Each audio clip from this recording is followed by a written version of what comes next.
Halo Flickers, welcome to Sneak Flicks. Dengan bangga kami mempersembahkan kepada kalian ulasan lanjutan series berjudul The Blacklist season kelima. Disclaimer, bagi kalian yang baru mengikuti series The Blacklist, saya sarankan untuk menonton dari episode 1 terlebih dahulu dan playlist ada di card pojok kanan atas. So, without any further ado, let's get into it. Scene dibuka oleh suasana kota Toronto di Kanada. Di dalam sebuah klub terdapat 3 persahabatan wanita yang sedang menikmati momen mereka bersama. Saat itu ternyata salah satu di antara mereka menarik perhatian dari seorang pria maskulin tampan yang dari kejauhan telah memandanginya.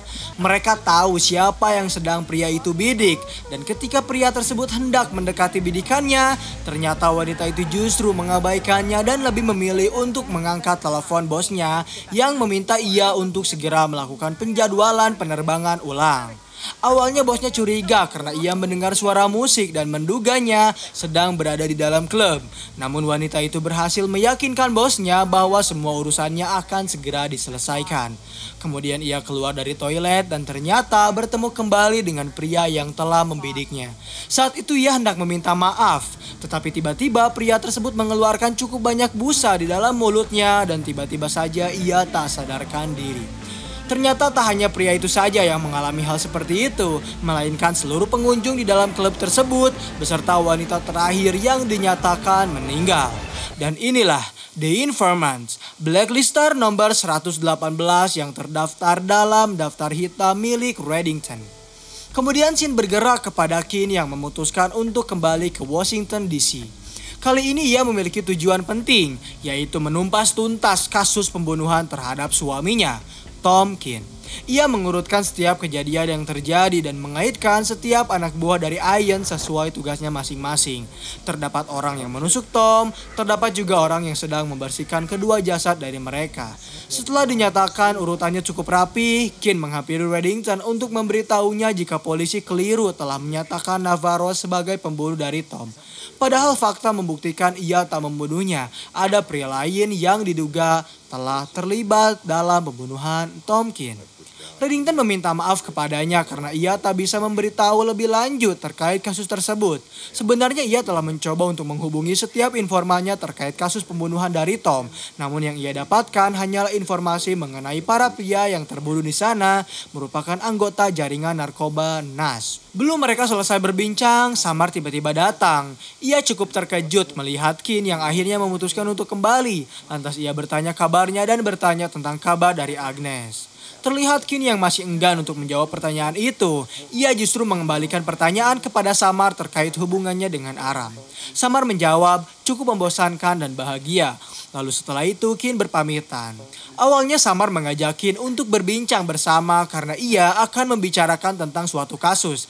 Tetapi terlihat Kin tak tertarik dan lebih memilih untuk pulang. Kemudian Reddington menghampiri Samar dan bertanya tentang yang ia ketahui mengenai gas syaraf di Toronto. Samar memberitahu Reddington bahwa setidaknya 57 orang tewas dan 1 teroris yang diduga bertanggung jawab telah berhasil ditahan. Lalu Reddington menjelaskan pada hari Senin, Departemen Keuangan Amerika Serikat kemungkinan besar akan mencoba membekukan rekening bank yang mendanai serangan tersebut. 12 jam yang lalu, seseorang yang dijuluki sang informan mengakses daftar rekening tersebut di komputer rahasia yang digunakan oleh Komite Intelijen Senat. Akhirnya Samar membawa informasi ini ke lokasi hitam. Ia menjelaskan kemungkinan besar sang informan berusaha untuk memulihkan seluruh dana pemilik rekening yang mendanai aksi teroris tersebut sebelum Departemen Keuangan akan melakukan pembekuan. Mereka juga mendapat informasi terkait komputer rahasia senator yang digunakan oleh sang informan untuk meretas, yaitu Senator Colligan. Aram mencoba untuk melacak siapa saja menteri yang bekerja kepadanya. Terdapat 8 menteri, 2 diantaranya bekerja di luar negeri dan hanya 1 yang tepat sesuai dengan kriteria mereka, yaitu Howard Bischoff. Lantas Ressler dan Samar diminta oleh Cooper untuk mengawasi gerak-gerik dari Bischoff, sementara Aram diminta untuk melacak di mana keberadaan darinya. Tak membutuhkan waktu lama, mereka pun berhasil menemukan keberadaannya yang sedang makan siang di dalam suatu restoran. Tetapi ketika Samar sedang mengawasinya, terlihat Bishop yang telah menyadari hal itu terlebih dahulu, sehingga ia memutuskan untuk kabur dari restoran dan pergi ke kantor polisi. Di sana ia bersaksi atas sebuah kecelakaan tabrak lari. Di satu sisi, Ayan yang baru saja selesai bermain bersama wanitanya mendapat telepon dari salah satu anak buahnya yang memberitahu bahwa Kin telah kembali, sehingga mereka bisa bergerak untuk mencari dan membunuhnya. Ayan lantas meminta kepada anak buahnya untuk tak melakukan apapun karena ia akan melakukan caranya sendiri. Karena Bishop telah menyerahkan dirinya sendiri, lantas pihak FBI langsung mengambil alih interogasi. Mereka bertanya mengapa Bishop baru melaporkan kejadian tabrak lari tersebut setelah 24 jam berlalu. Bishop beralasan ia harus melindungi identitas seseorang karena pada malam itu dirinya sedang bersama seorang wanita bernama Sonia Fisher. Akhirnya Sonia dibawa ke lokasi hitam untuk diinterogasi. Di sana ia menceritakan tentang suaminya yang mencurigai dirinya sendiri sehingga ia menyewa detektif swasta untuk memantau serta mengawasi pergerakannya. Setelah beberapa jam berlalu, pihak FBI berhasil mendapatkan informasi dari Bishop yang langsung disalurkan kepada Cooper kemudian disalurkan kembali kepada Reddington. Cooper memberitahunya bahwa informan dari Senator Colligan adalah Howard Bishop. Reddington hanya bisa tersenyum. Lalu ia mengajak Cooper untuk duduk sejenak, meminum alkohol terbaik yang dibuatkan oleh salah satu pelayannya. Lalu Reddington bertanya, apakah Cooper tahu jika Bishop telah menjual daftar saksi tersebut terlebih dahulu? Cooper menjawab ia tak tahu karena Bishop tak mau berbicara perihal hal itu. Kemudian ia memberikan sebuah berkas kepadanya. Reddington terdiam, lalu ia menyuruh Cooper untuk menemani Kin yang baru saja ditinggalkan oleh Tom. Karena bagi Kin, Reddington adalah iblis di bahunya. Saat itu Kin yang sedang mengerurkan kejadian pembunuhan Tom dihampiri oleh seorang detektif yang pernah bertemu dengannya sebelumnya. Detektif itu meminta izin kepada Kin untuk membantunya mengatasi pembunuhan terhadap Tom. Lantas Kin mempersilakannya untuk masuk ke dalam apartemennya. Kemudian ia menjelaskan setiap kejadian yang telah terjadi. Ia juga memperlihatkan foto-foto dari pelaku termasuk Navarro yang diduga adalah bos dari sindikat Nas. Ketika sedang menjelaskan, detektif bertanya apa yang Kin lihat ketika pembunuhan berlangsung. Kin hanya bisa terdiam. Ia menjawab dirinya tak bisa mengingat apa-apa karena saat itu dirinya tak sadarkan diri. Setelah perbincangan selesai, detektif berpamitan dan meminta kepada Kin untuk menghubunginya apabila ia membutuhkan bantuan suatu hari. Di lokasi hitam, Aram berhasil mendapatkan informasi bahwasanya orang yang Bishop sebutkan adalah seorang pria bernama Hamzah. Sementara itu, Reddington yang telah mendapatkan sebuah berkas dari Cooper langsung menemui salah satu direktur bank bernama Herman. Ia memberikan berkas yang Cooper berikan kepadanya dan memberitahu jika pemerintah Amerika akan segera membekukan nama-nama dari rekening tersebut. Apabila Herman bisa membantunya melacak pemilik dari rekening itu semua, maka ia bisa melindunginya dan memberikan bonus kepada Herman.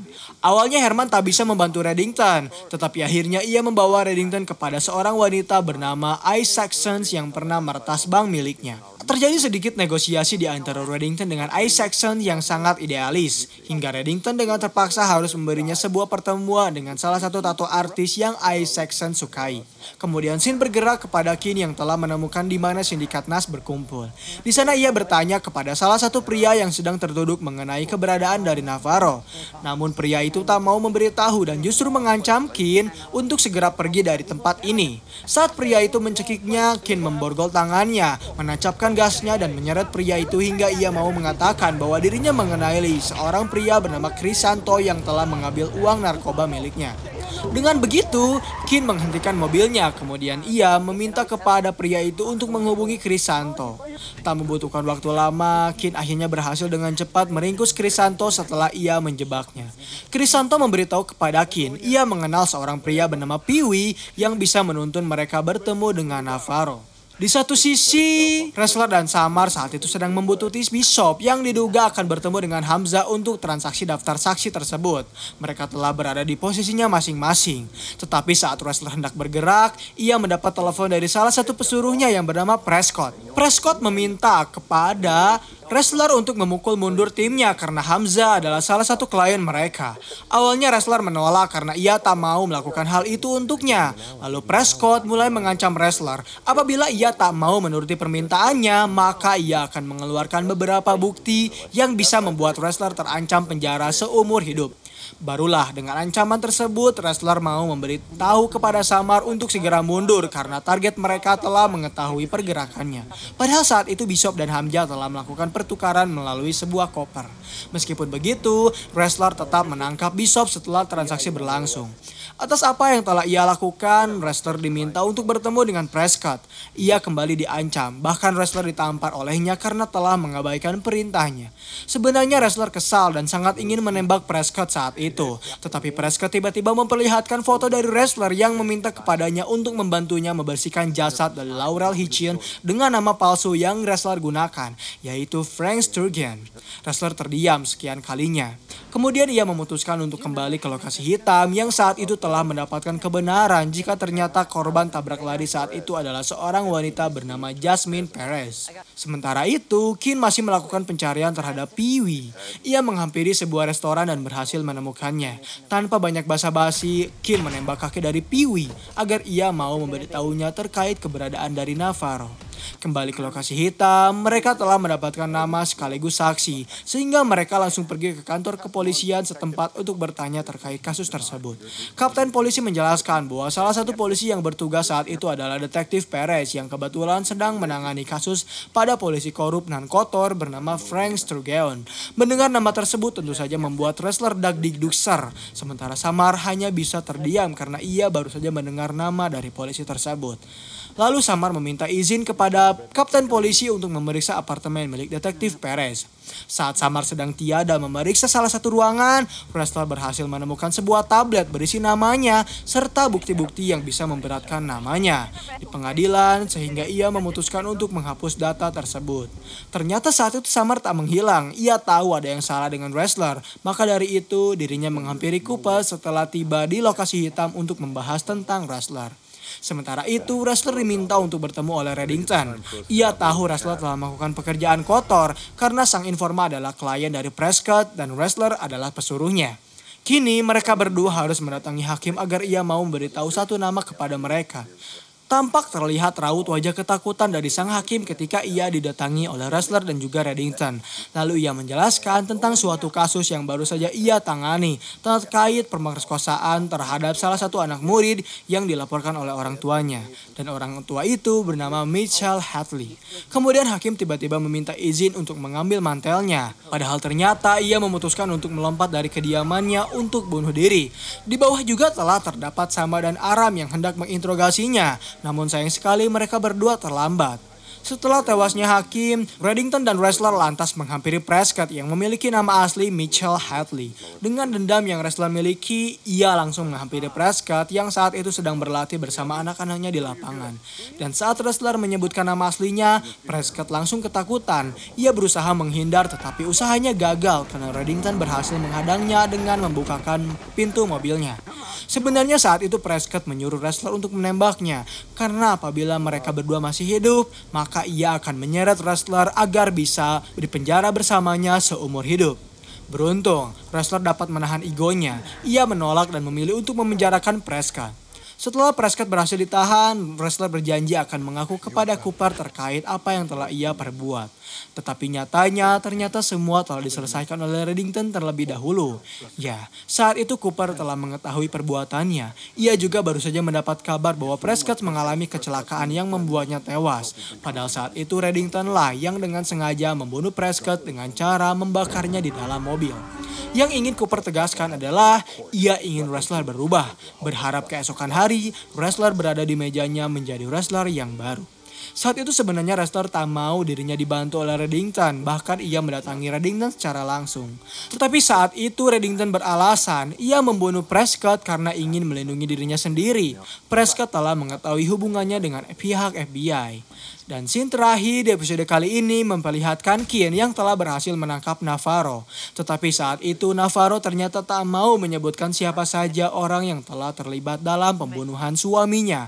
Ia lebih memilih untuk melakukan perlawanan sehingga mau tak mau terjadi sedikit pertengkaran di antara mereka berdua. Dengan ketangguhan yang Kin miliki, tak sengaja ia membunuh Navarro setelah membantingkan tubuhnya ke arah meja. Dan episode 10 di season 5 pun berakhir di sini. Terima kasih telah menonton video pembahasan series dari The Blacklist. Bagaimana tanggapan kalian? komen di bawah untuk rekomendasi film atau seri selanjutnya. Klik tombol subscribe untuk mengikuti perkembangan channel ini dan klik tombol like jika kalian menyukai pembahasan kami. Dan sampai berjumpa kembali di episode selanjutnya.